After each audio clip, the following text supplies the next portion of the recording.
we must make it easier, faster, and less expensive to build housing of all kinds. It's worse than what they think. They might be underestimating how quick and how easy it's going to be to make some of the changes that are needed. I'm signing executive order immediately following this speech, directing state agencies to review all regulations that impact housing, permitting, and construction. They're saying all the right things, and I really appreciate that. I just don't think they understand how bad the problem. Communications Director for the House Republican Caucus, and welcome to our Republican media availability today here on day 59 of the 60-day session.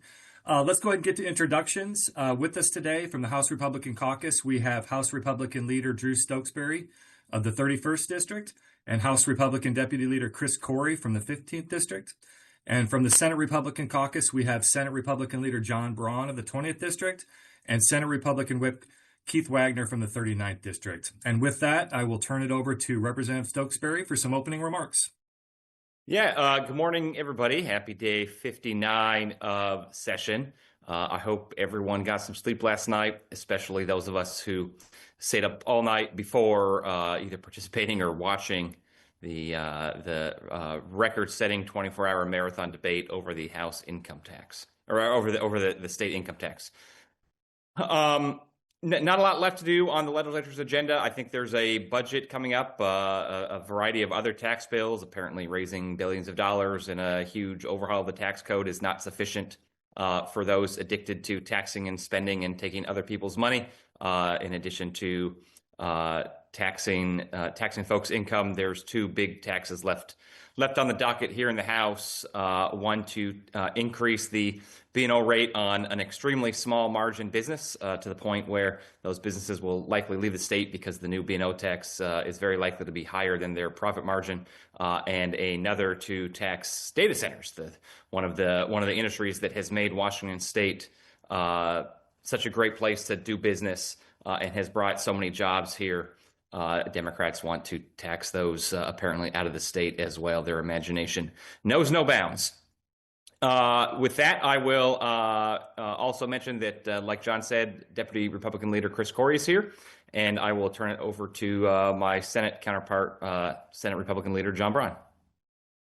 Well, thanks, Drew, and thanks everyone for being here. 59 days, one more day of the 2026 version of the majority's tax first strategy.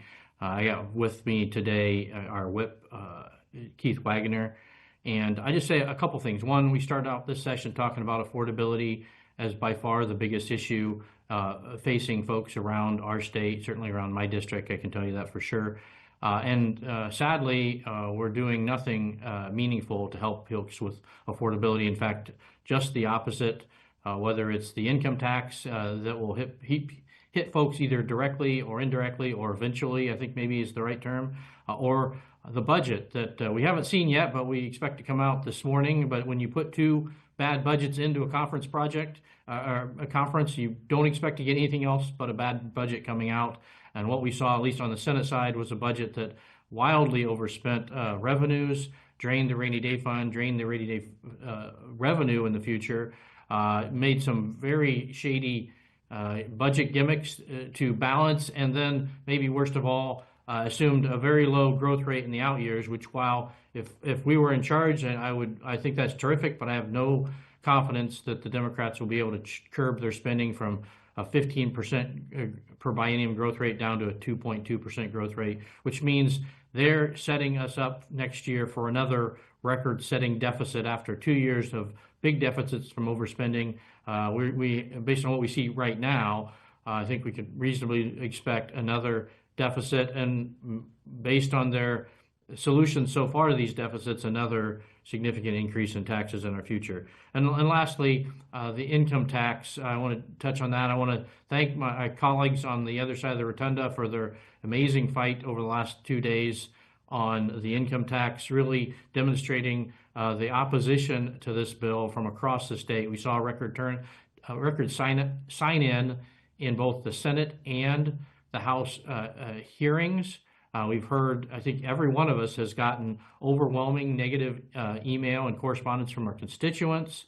The folks of Washington have been very clear they don't want this, and in spite of all that, our Democratic colleagues are pushing this bill through at any cost and without really any regard for the will of the people. I've talked before about their willingness to cut off a referendum, which is the very best way to involve the people of the state of Washington, meaning they get a referendum, they could have a referendum in front of them that reflects the vote we take on the floor. No, the income tax would go away. Yes, it would stay. Instead, they're choosing to force likely an initiative that would confuse the voters on top of the things they put into law in recent years to confuse the voters on the financial impact and on the title. So it appears to me they simply don't trust the will of the voters. They think they know best, and they think that an income tax is best, and they couldn't be more wrong.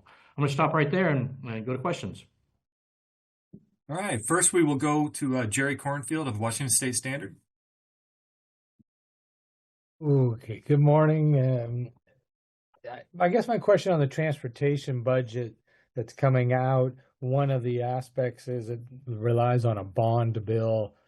House Republicans in the Transportation Committee opposed the bond bill. I guess Representative Stokesbury, do you know how many votes are needed in the chamber to pass it? And if they need any Republican votes, will there be any for that? Yeah, thanks for the question, Jerry. Because it's would authorize new bonds, it requires a 3/5 majority vote. In the House, that is 59 votes. That's exactly how many Democrats there are. So in theory, at least, House Democrats could pass this on their own. I know Chair Fye and Representative Barkis have been working pretty closely together on this. I think they've got a different vision from the Senate and from the governor. Certainly, I think everybody shares a priority in wanting to build more projects, wanting to do better at investing in maintenance and preservation for our existing highway assets. Unfortunately, there's been a couple of generations of failure by the legislature and by Department of Transportation and the governor's office that has led us to this place. I think that the House Republican view is that it's unwise at this stage to begin bonding too much for maintenance and preservation. Certainly, you bond to build long-term assets, but it's often unwise to bond for simply maintenance work. And so that's been our longstanding concern.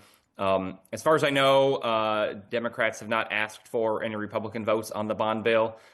Those conversations, though, I think are still ongoing. And we haven't yet caucused on it as a whole. Certainly, our transportation lead, Andrew Barkis, has done a fantastic job, but we will see what happens when our entire caucus meets to discuss it today or tomorrow. Did you have a follow-up, Jerry? Looking at beyond the budgets and the income tax, there are a handful of bills. You mentioned data center, but what bills do you think, or do you know at this stage, based on conversation with Democrats, are not going to advance that at this stage, you think? I don't know if there's anything that's sort of been taken off the table. The operating budget conference committee is meeting at 10. I suspect that will clue folks in terms of what bills are assumed in the budget. I think if it's assumed in the budget, there's likely to be a lot of pressure to pass it, although just because it's assumed in the budget doesn't require its passage. Certainly with regard to the data center tax and the wholesale pharmaceutical tax, I mentioned either or both of those could not pass the legislature, and the budget would still balance. We would not be out of compliance with anything. The House moved several bills from rules to the floor calendar last night, shortly before we adjourned. I suspect those will be the priority bills to move off the floor in the next day or two by the majority, although that is a better question for them. That list is a K-12 funding bill, the two tax bills I just mentioned, the bond bill you mentioned, Jerry, another highway construction bill. There is a late-breaking bill regarding direct electric vehicle sales that would be allowed for Rivian and Lucid. There's a really bizarre bill to nickel and dime Washingtonians to help pay for abortion access. and then an electric transmission bill that the Senate failed to get out in time before cutoff, and they waved their magic wand and created a new bill that they pretended was NTIB that they're going to try to pass again today or tomorrow. So I think that's what's on the table. I know at least one of those. I don't think it currently has the votes to pass. We'll see with some of the others. All right, next we'll go to Simone Carter of McClatchy. Good morning. So yesterday, former Howard Schultz announced on LinkedIn that he's moving from Seattle to Miami. Although his post didn't explicitly mention the income tax that the House passed, some outlets have pointed out the timing of it and thought that that was interesting. So I was wondering if you guys could tell me what you made of that announcement. Well, we were talking about that announcement, or not that specific announcement, but the announcements like those that are going to be coming either very publicly or very quietly, with when you keep nickel and diming, taxing, and going after people. It's called capital flight. It's we spent 24 hours talking about why you shouldn't do things like pass income taxes when you don't need them. So I think he is just a harbinger of things to come. Yeah, there's no doubt that the two are connected. Howard Schultz is a smart man. Wish he hadn't sold the Sonics to a Oklahoma City billionaire, but that doesn't mean he's not a smart man and doesn't know what he's doing. And yeah, this was absolutely a response to what the House did yesterday. That timing is not a coincidence. I think it took about 2.5 hours. So and yeah, like Chris said, I think this is a sign of more to come. Our offices have been inundated with companies in the last year warning us that they will begin by simply adding new jobs in other states besides Washington. You're already seeing that with companies like Microsoft and Amazon and T-Mobile. And eventually it will end with companies just entirely uprooting their headquarters here. You saw Starbucks begin that process. There are more to come. And this lies solely at the feet of House Democrats who are incapable of telling their special interest groups no, who are incapable of crafting balanced policy, who are in a race to see who can be furthest to the left. And it is going to, ironically, lead to the dismantling of the social safety net they spent a couple decades building up, because eventually we're going to run out of money to fund all of their great ideas as they continue to chase people out of the state. Yeah, I don't see how there can be any doubt that this was related to the income tax and the many taxes that came down, that the Democrat majorities have passed over the last 8 years. And it's not the beginning. We saw Bezos leave. We saw Schweitzer move to Idaho. Ken Fisher and Clyde Holland in Southwest Washington. Ken's moved. I think Clyde's thinking about moving. McCaw's, I think, have all moved. They just haven't told anybody. Nick Hanauer, champion for their side, I believe, has also moved. So the idea that they think capital flight isn't happening is just willfully ignoring the facts directly in front of them. This is how it works. There are consequences. And to Drew's point, this is going to have a really big negative impact on a long term on our state budget, because eventually they'll have to face the facts that they can't tax their way out of their spending problem. They got to address the fact that we are overspending on our state's budget, and we have to live within our means, and we have to create an economic environment where businesses can thrive. And what's sad about it is we had that in spades not that many years ago. And year after year, they've shown up with their tax-first strategy. The last 2 years have been by far the worst, but it's not the beginning. And chipped away at the economy. And I think we're headed into a deep dive. Candidly, I hope I'm wrong. I love Washington. I want it to succeed, but I think these policies are going to drive us 100% in the wrong direction. Yeah, and if you're looking for cause and effect, don't forget to look backwards. It's not everything that's happening since this bill was debated on the floor, and if the governor's going to sign it into law, that I don't know yet. And I don't have billionaire friends, but I have a few friends who are millionaires. They have predicted this and already restructured their companies and their lives and their real estate holdings around the fact that this was coming. So those people have already taken care of their problem. And I'll just add one thing. I mean, you're going to see this play out like the second to next day that we gavel in for the legislature. Tomorrow's the last day. Then we'll have a long interim. On the first day of next session, we will find ourselves in a multi-billion-dollar budget hole because the conference budget that's going to come out today will almost certainly leave less than $1 million in the bank for the end of the next biennium. And that does not include factoring in the collective bargaining agreements. If history is any guide, those will easily exceed $3 to $5 billion. So we're gonna pass a budget tomorrow that will leave less than $1 billion in the bank for the state, knowing that we have another $3 to $5 billion expense coming our way as soon as we gavel in next session. So imagine passing a state income tax and immediately finding yourself 3 legislative days later in a multi-billion-dollar budget hole. Washington needs change because the people in charge have shown an incapability of doing the basic job. All right, Simone, did you have a follow-up? No, I'll pass the baton, but thank y'all. Okay. Next, we will go to Sarah Mises-Tan.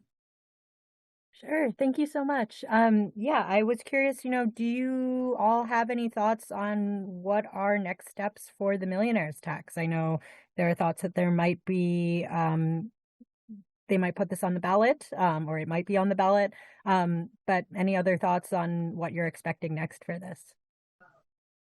Well, I think it's extraordinarily likely that there'll be a legal challenge.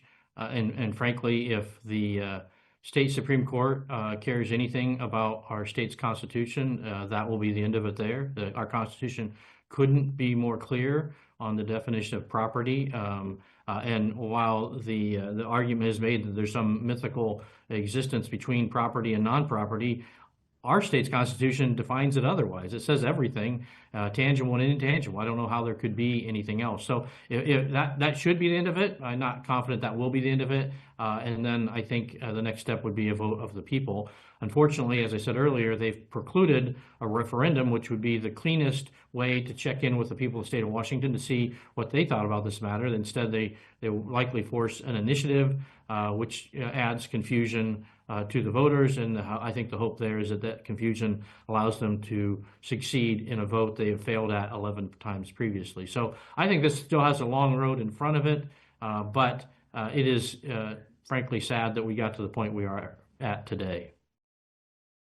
I agree with John. I think the only other step I would add is if the Supreme Court ignores their prior holding and ignores all principles of stare decisis, and if they ignore the plain reading of the Constitution and the plain reading of the English language and come up with a political, policy-oriented, predetermined outcome, and if the Democrats rig the ballot title and have their special interest friends spend millions of dollars to defeat a voter initiative to overturn it. And if all that happens and this remains law, then the final step is Democrats will be back here lowering the $1 million exemption to tax more and more ordinary Washingtonians until eventually this does turn into an income tax on everyone. They've not been shy about that being their ultimate goal. Yeah. And just to add, a note, Sarah, it is an income tax. It's not a millionaire's tax. The income tax is written in here to apply to everyone. It just happens to have an exemption. And or I guess I would say I know based on what I'm looking at in the underlying bill, is that's what they're planning on. They rewrote statutes on pensions so that they can put an income tax on pensions. They've done it everywhere, and they've made the mechanism to crank this down as easy as possible. And we gave them multiple opportunities yesterday to actually put the money where their claims were. We tried to get an actual statute saying you couldn't lower it below $1 million. We tried to give them a ability to put it in the Constitution lower than $1 million. They rejected it over and over and over again because the goal is not, an income tax on some, it's an income tax on all. I say that the irony of not allowing this to go to the vote of the people, at every turn, the Democrats are saying, this is what people want. This is what people want. If that's true, they should happily allow it to go to the people. I think they know that it's not true. And they fear that it will fail if it goes through. And that's why they're throwing up these roadblocks to the process. Hey, did you have a follow-up, sir? Yeah, just quickly. So I know that it was also talked about that just there aren't really any real provisions in there for the free breakfast and lunch for school children. Are you guys expecting to see, the governor has said that that will show up in the budget proposals? Are you expecting that? Have you seen that already? You know, yeah. Well, yeah, we'll see later today what's in there. One thing to remember that I think was kind of lost in all this debate is that I think we were already around 75% free and reduced lunch. So our free lunches, I should say, across the state. So really, this is expanding free school lunches to some of the richest school districts in the state. So I guess good job, Bob, on helping out Bellevue and Kirkland. The other thing I would point out is just as we've seen in the last 2 years with additional investment in childcare, when it comes right down to it and they don't have the money, they'll push the limit out. And so I have no special knowledge of the budgets that are going to be released later this morning. They don't share that with the Republicans. But if there's some funding in there for free and reduced lunch, I would virtually guarantee it's in the out years, probably 28 or 29 when they have the income tax money to spend on that. And that's a ways out and easily pushed out further when they come into next year with a big deficit. So I wouldn't hold your breath on free and reduced lunch just yet. Yeah, I agree with all that. I'm also not confident that it is something that will be funded in the current biennium. It's a promise to fund it in the future. As Chris said too, I think this is going to be yes, there are some kids for whom we should do this. The state actually and the feds actually already do provide a lot of free and reduced lunch to the folks who need it the most. I think you're going to end up throwing away a lot more food than you're going to be putting in kids' bellies. I think you're going to be giving away free food to lawyers like me and people in Bellevue and Issaquah a lot more than you're going to be giving it to people who really need it. And to say nothing of the fact about the struggling Washingtonians who don't have kids, whether it's new couples who would like to have a kid but are afraid of how expensive it's going to be in this economy, or seniors on a fixed income who are facing ever rising price increases thanks to policies enacted by this Washington that make this Washington more expensive than nearly other state. Free lunches for kids does nothing for those folks. And lastly, I anticipate that this will be in the pantheon of pie crust promises by Democrats in Olympia. Look no further than what happened with the WIA program a couple years ago. Businesses came together and asked for a modest tax increase to fund additional investment in colleges. That program, the taxes remain in place. In fact, the taxes keep going up, but the spending on college keeps getting whittled away. And Washington currently has one of the lowest college going rates in the country, despite offering a lot of financial aid. So I fully anticipate, if history is prologue, fully anticipate that in a couple of years we'll be looking back and treating this free lunch program just like we're treating WIA now, as something to be wheeled and dealed, not a promise to be kept. Yeah, remember what's in the intent section of the bill. It can be just about anything, all the fine promises, but if it's not in the bill itself, it's essentially meaningless. So they've kind of lit up people about all these great things that are going to come because it's, quote, in the intent section. That means nothing except perhaps when it goes to legal consideration. But if it's not in the bill itself, it doesn't exist. All right, next we'll go to Drew Mickelson from King 5. Good morning. Thank you for your time. During the 24-hour debate in the Democratic wings, we were hearing grumblings like this is going to put us into a special session. Some of those Republican bills won't come up. We're going to run out of time to do everything we want. You could argue this was inevitable. We knew what the final vote was going to be, plus or minus a couple. Was it worth it? Yeah, at 100%, Drew. A couple things. First of all, the minority party does not exist to make the majority party's life more easy. The minority party's job is to represent the 3 million Washingtonians that elected us. not to roll over and bend over and sit down and lie down while the majority runs right over us and our voices and the people we represent. So I categorically reject the argument from Democrats that we should just sit down and let them do what we want. Our job is not to make their life easier. Second of all, I'm incredibly proud of what we did. Democrats brought this bill up at 6 p.m., a little before 6 p.m. on Monday. We asked them to bring it up early the next morning. We think this is an important debate. This is going to reset the tax code in the biggest way it's been in the last 100 years. We think that the people deserve to see that. We asked them to bring it up at 9 o'clock on Tuesday.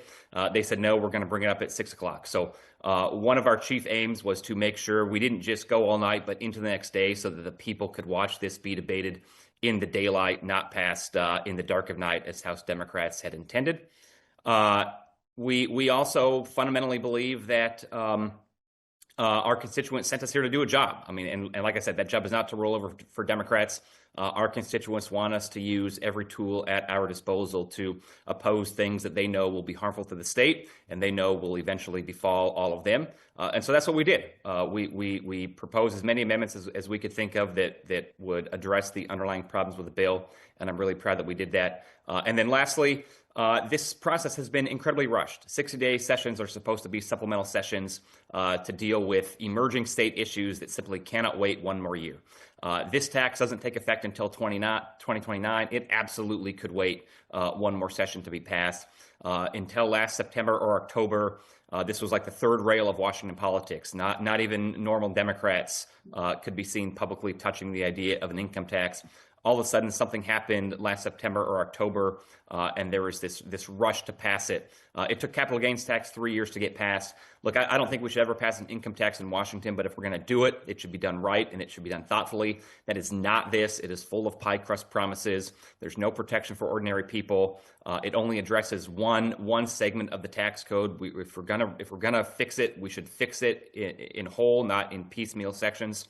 And we don't think that a striking amendment that was released on a Friday that had amendments required to be requested later that day had to be proposed within put on the bar within about 48 hours. Had another few hours to study them. We think that was just all too fast, and so part of our goal was to slow things down so that Democrats could continue to understand what they were voting on, could be in their seats, listening to debate, have conversations with our members behind the scenes. Once it hit the floor, we knew it was likely to pass, but we didn't want to give up or assume anything. So we also wanted to make sure we had a long debate so we could get one last chance in getting our points in and giving us a little more time to talk with our friends across the aisle to see if we could persuade any more of them. There is a bipartisan no vote. 48 members all agreed, 47 members all agreed. This is a bad idea for Washington. So there is a bipartisan group who oppose this, and we were, I think, 2 votes shy of stopping it. Yeah, I just want to add, I think giving the Democrats every opportunity to fix some of the mistakes in the underlying striker was important. I think that there was a lot of Democrats who were talking to us as we were working through some of these amendments, a little surprised by things that they thought were in there or things that they thought the bill did that the bill didn't actually do, because I think that they were not given a full briefing on the implications of this bill. I think Representative Stokesbury is right. You rush a bill in on the last 4 or 5 days of session and expect us to just roll over and let you pass it. It's a seismic shift. This is probably one of the biggest battles or the biggest changes in Washington state political history since our founding. So yeah, of course we're going to fight. Of course we're going to show every reason why you should be a no on this. And also, I think it was important to do it during the daylight. Drew, it was good to see you on the wings. It was nice to have that media table full. That doesn't happen when these bad policies are passed at 1, 2, 3, 4, 5, 6 in the morning. So having everybody there to see what was going on, I think, was hugely important. And yeah, this notion of, well, that's going to pass. I can't believe they're making us do that. I don't buy it for a second. If the roles were reversed, they would do it. As a matter of fact, I've seen multiple of their members cheering when Texas Democrats fled the state to stop their state from doing something. So forgive me if I don't buy this like pearl clutching about us, making their lives more difficult. They would do it in a heartbeat. They cheer when others do it. So it's part of the process. It's one of the few tools we have at our disposal. And I think for all those other reasons and for the citizens to be able to see what was at stake, I would do it again in a heartbeat. And I think all 38 of my fellow Republican House members would as well. All right, Drew, do you have a follow-up? Yeah, sorry. Just for the senators, what can we expect when it hits the floor? I know we won't have the amendments, but will there be lengthy speeches from your caucus as well, senators? So what we have up in front of us at some point in the next 2 days is a concurrence vote. That's a whole lot different than a full debate. It'll come for a concurrence vote and then a final vote if the concurrence vote is positive. And what you can expect is exactly what everything we can do, which is at least 19 speeches on the floor of the Senate saying this is a bad idea for our economy, for the people of the state of Washington, and for our future. And Drew, to go back to the earlier question, I spent the last about hour and a half in the House wings watching, and the importance of that was when you bring big ideas that are going to change our state, the majority should have to defend those ideas. And I heard their defenses of those ideas, and I think a lot of constituents heard those ideas. They were very weak defenses. That's important for people to hear. One that stood out to me that I heard was, well, when I heard about this bill, the first thing I did was go see if it affected me, and it didn't affect me. I thought, wow, such a shallow thought process, so short-sighted and selfish as a basis for making big policy changes. People ought to know that that's the kind of thinking going on the other side.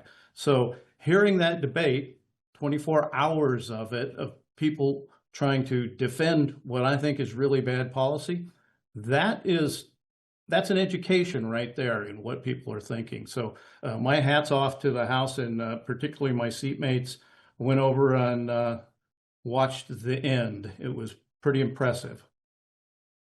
All right, next we'll go to Carlene Johnson of the Center Square. Thank you. Appreciate it, you guys. I hope that some of y'all got some sleep last night. I wanted to ask you, Rep. Stokes-Perry, I saw one of the most telling exchanges on the floor last night was when Rep. Fitzgibbon stood up and said that he's not a lawyer, so it wasn't up to him to know whether or not the income tax was going to be upheld constitutionally. And then you stood up and pretty strongly objected to what he said. Can you sort of restate why you took objection to his comments? Yeah. Thanks, Carlene. I think you described Representative Fitzgibbon's comments sort of the way I took them, which was I think his point was that there's a court that's supposed to adjudicate constitutionality, and it's not the legislature's job to do that. That's certainly the logical extension of saying, well, the court's going to have the final word. So what do we know? I just think that's fundamentally wrong. Look, if he stood up there and said, this is definitely constitutional, here's all the reasons why income isn't property and why I believe this is constitutional, I think maybe I'd have a slightly different reaction. I would disagree with him, but, folks are free to have those disagreements. As I pointed out on the floor, the U.S. Supreme Court often has disagreements over matters of constitutional interpretation, and they're incredibly smart people that are trained to do only this. But there's Justice Jackson in the early 20th century had this great line in one of his decisions saying that the Supreme Court is not last because they're right. The only reason they're right is because they're last. And I think that, among other things, reminds us that we all have a role to play here. We don't all just throw up our hands and say, well, we're not lawyers, that's for the courts to decide. All three branches of government, when they take office, they swear an oath to uphold the Constitution, including us.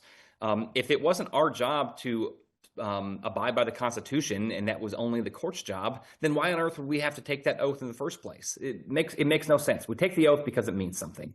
It means we've got to do our best to do what we think is constitutional and avoid doing what we believe to not be constitutional. So it's one thing to have a difference of opinion, and some people think something is constitutional and some people don't. That's a sign of a healthy democracy. But to pass something to be unconstitutional based on the extremely clear direction given by the state Supreme Court, it is not a close call. If the Supreme Court upholds their 1933 decision, this tax will be dismissed 9-0.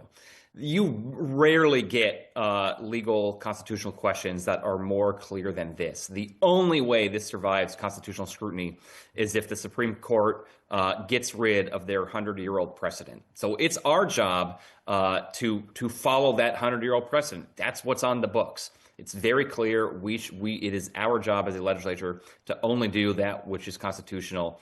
Under current Supreme Court precedent, this bill is plainly unconstitutional, and I think it's an abrogation of our duty and a violation of our constitutional oaths to do something that we know to be unconstitutional under current Supreme Court precedent. Yeah, it's an extreme cop-out to use that logic. Right over my right shoulder, you can maybe see the copies that we all get of the Constitution. And it's not tricky language in there. You don't have to be an attorney. It's stated in perfectly clear, plain English. So to say, oh, that's not up to us to decide, I certainly think I understand it perfectly well. All right. Did you have a follow-up, Carlene? Yeah, just real quick, if any of you want to name a really bad bill that you count as a success for putting down this session, what would that be? I think in the Senate, probably the ag unionization bill was the most important bill we stopped. That bill would have, had an enormous negative impact on the ag sector in our state that's already struggling badly because of bad policy put in place by the Democratic majority over the last few years. So I think broadly for our constituents, that was probably the biggest deal we saw in the state Senate. Carly, I don't know if I could pick only one. I do think one exciting thing for Republicans is that for the second session in a row, we took down the new Attorney General's top 2 legislative priorities, a bill to make violation of a permit a felony. We have a slew of bills to let violent offenders like rapists and murderers out of jail early or give them a lower sentence. But at the same time, we want to send blue-collar union workers who accidentally make a mistake on the job to prison. That's pretty unacceptable for some bizarre reason. That was the Attorney General's top priority this session. We defeated that for the second session in a row. There was also a really, perhaps better intention than the environmental crimes bill, but ultimately misguided effort to severely regulate in a pretty unconstitutional way how social media companies organize their feeds and what sort of content they could provide you. That was also one of the Attorney General's top 2 priorities. And for the second year in a row, Republicans were able to negotiate to make sure that did not make it to the floor. So that's pretty great. I will take killing the top 2 bills from the Democrat Attorney General any session. We did it twice in a row. We also had a lot of wins for Washington consumers. There's a bill to slap a 10-cent per bottle tax. There's a bill to put a new tax on sugary beverages. There was a bill to severely limit the number of tires that could be sold in Washington state, which would cause tire prices to rise. A bill that would make groceries more expensive. The list goes on and Republicans were able to kill a lot of those bills that would have made Washington even more expensive. We unfortunately didn't get a lot of traction on bills to make Washington more affordable, but we at least stopped the Democrats' bills that would have made Washington more expensive. And I just want to thank Drew Stokesbury for taking literally all of the answers. All right. Next, we'll go to Mitchell Rowland of the Spokesman Review. Hi, guys. Good morning. I actually going to turn over to my colleague Alina Perry to ask a question.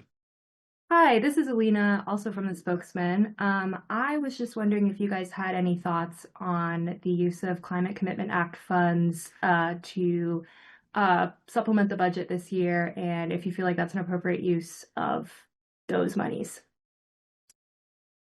Well, I think if you, naturally, my preference is not to have Climate Commitment Act funds at all. We do. And so if the choice is between it being misspent on Democrat special interests, which have resulted by OFM and Ecology's very own reports in virtually no reduction in carbon, or using it to spend for services for the people of the state of Washington, I would choose the latter. I would, if it was up to me, my first choice would be send it back to the people of the state in some sort of tax reform. My next choice would be spend it on some transportation need. And my next choice after that would be to help balance the operating budget to prevent additional taxes. All of those would be better than just having it doled out to special interest, as has been done the last couple of years with that money. Yeah, I would agree. I think I don't think it's I don't think it's a stated use of the funds. I think we should be returning it back to the people. This, by and away, is the most regressive income tax or regressive tax that the Democrats have passed in the last few years, and it is causing, I think, net combined with our other sales taxes on gas, $1.47 a gallon. In total charges when you include the Climate Commitment Act with everything else. So it should be returned to the people, obviously, but it just goes to show that the money was never about actually reducing climate impact. It was just another Democrat slush fund. Yeah, a year or two ago, Department of Ecology released a tool that shows which projects are funded with CCA dollars in which legislative districts. The CCA dollars in my legislative districts funded FTEs for a couple of my cities to let them hire a climate planning strategist, and it installed electric vehicle charger at an apartment complex in my district that is relatively upscale, bills itself as luxury apartment living. I'm not sure any of those are actually going to reduce carbon. I think you could light the money on fire and it would probably have about as big of an impact on carbon reduction. So I think virtually any use, up to and including lighting all the money on fire, certainly could not do less than what we're doing right now. I think that spending money on working families tax credit, which is the #1 authorized use of the CCA, is perfectly fine. That, as Chris mentioned, this is an incredibly regressive tax on Washington drivers. It makes a lot of sense to send some of that money to the transportation budget to help resolve some of our transportation challenges there. So yeah, I would be, if we can't repeal the tax, if we can't give the money back to the taxpayer, then yeah, we should invest it in things like working families tax credit or the transportation budget. All right. Do you have a follow-up from the spokesman? Nope, I think we're good. Thank you so much. All right. Next, we will go to Jeff Pogula.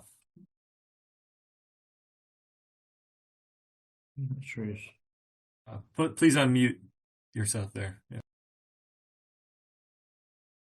Too many buttons to press. You talk about the income tax or millionaires tax or however you want to describe it, and you say that the Democrats keep pushing this despite the will of the Washington voters, but you also say that they've been moving in this direction with various taxes over the last several years, but at the same time, the voters keep electing the Democrats and putting them in bigger and bigger majorities. How do you reconcile those two things?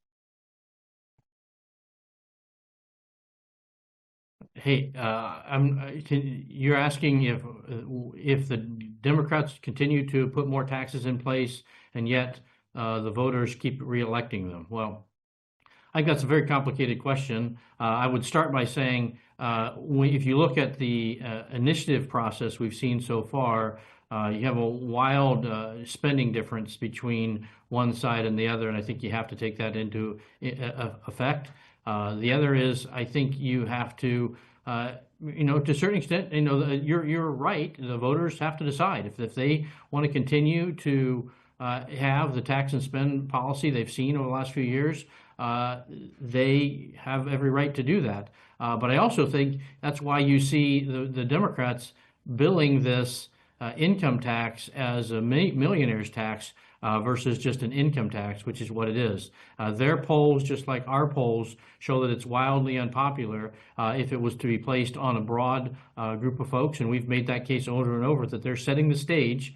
And they've been pretty clear about they're setting the stage for an expansion, but they're doing it in a way that is, candidly, politically savvy, because they think they know better, they can trick the voters, and that they'll continue to elect them, or they'll get it in place before they stop electing them, and it'll be hard to undo. So, the voters ultimately get to decide. We all get the government we vote for right now. The people of the state of Washington are getting what they voted for. We'll see in the future whether this continued path down tax and spend sticks, or if at some point folks make different decisions in the future.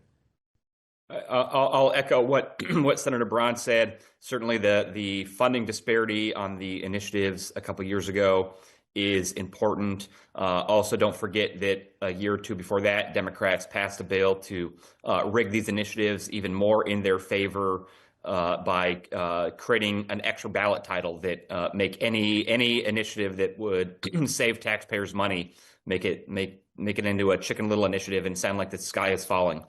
So they've certainly rigged the system in their favor.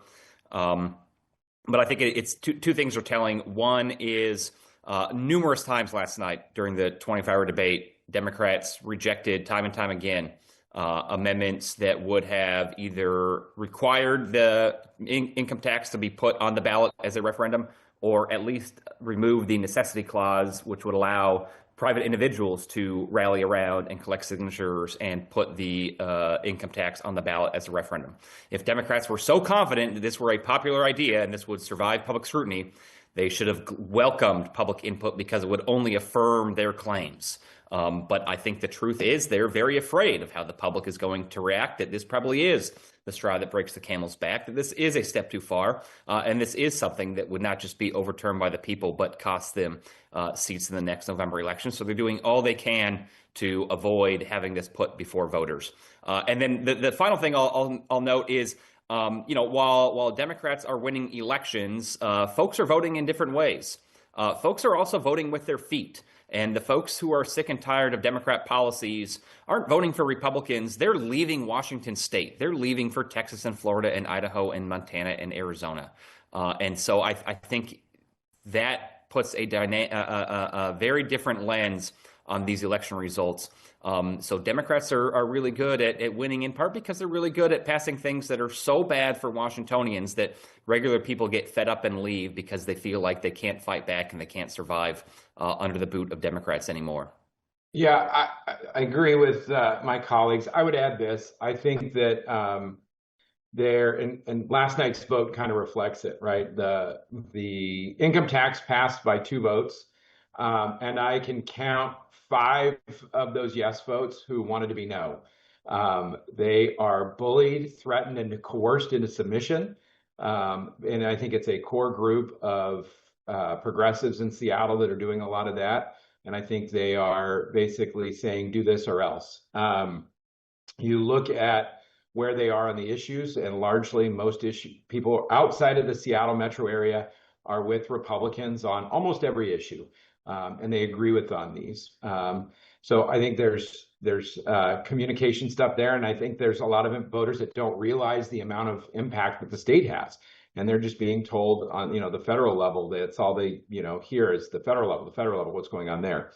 I think that's part of it. I think that there's again, like I mentioned earlier, there's also a lot of the information is not getting to the rank and file Democrats. They're told what leadership wants them to hear, and then they're basically told how they're going to have to vote.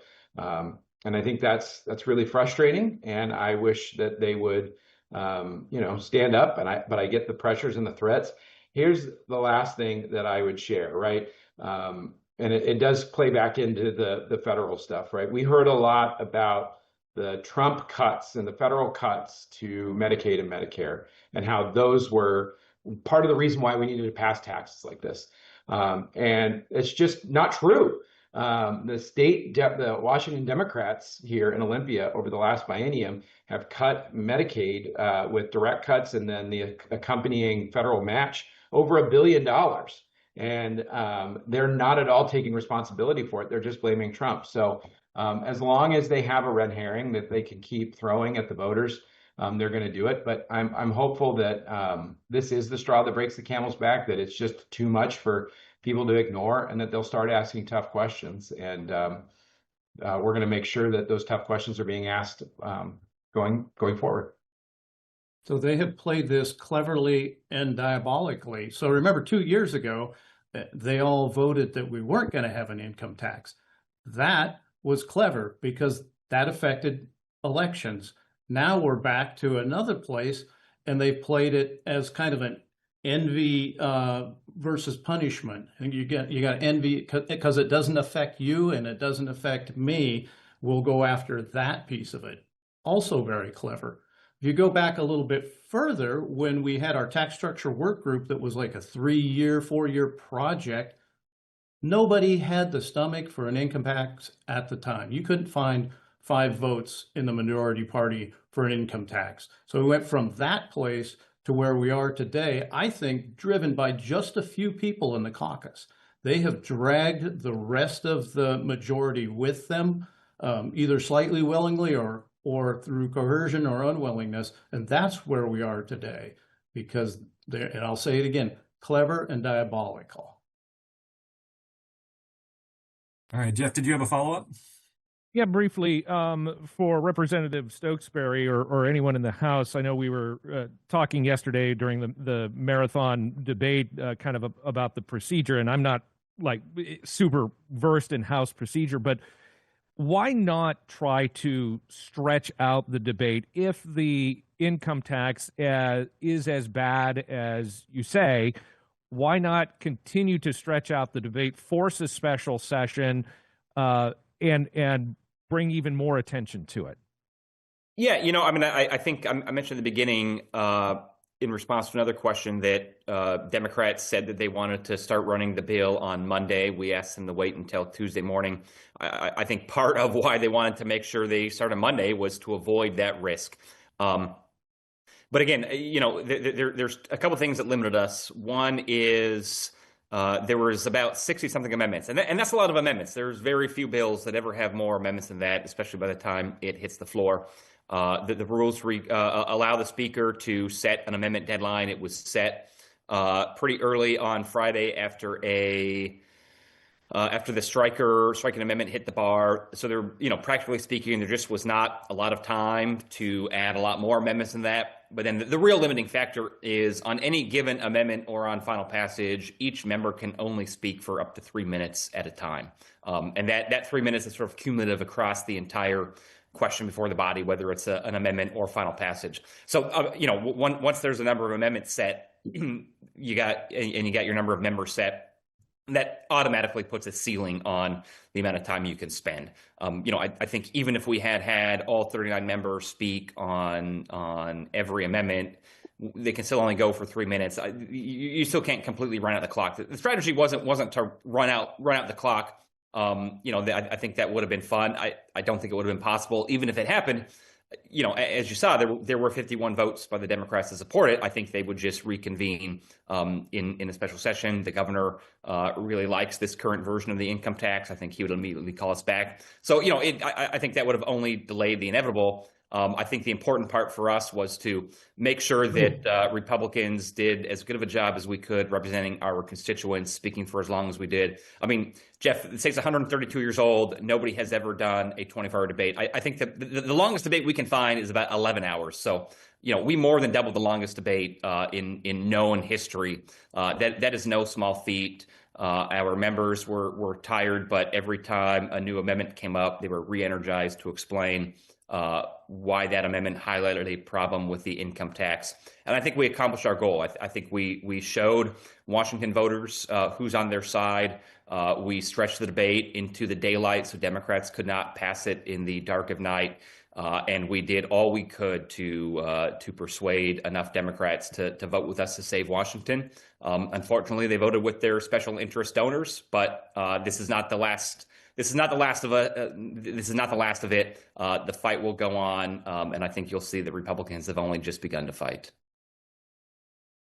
All right, with that, we will go to closing remarks, starting with Representative Stokesbury.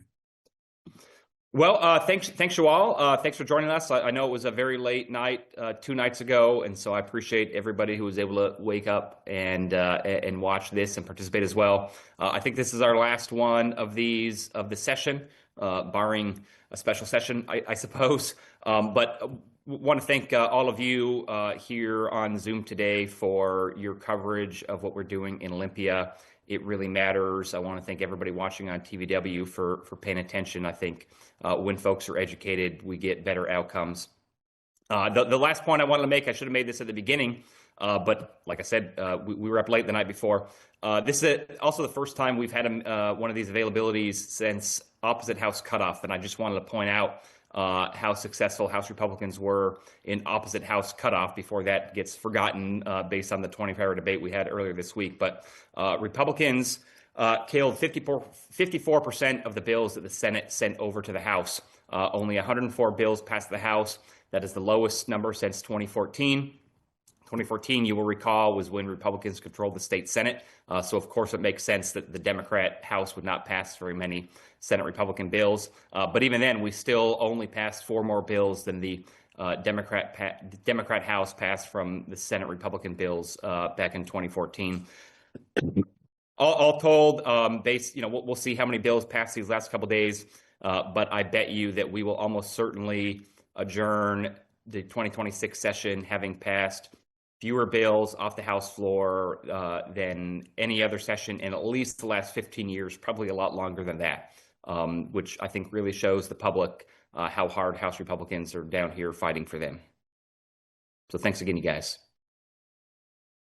And it looks like Senator Braun is off the call. So yes, thank you, everybody. Appreciate it.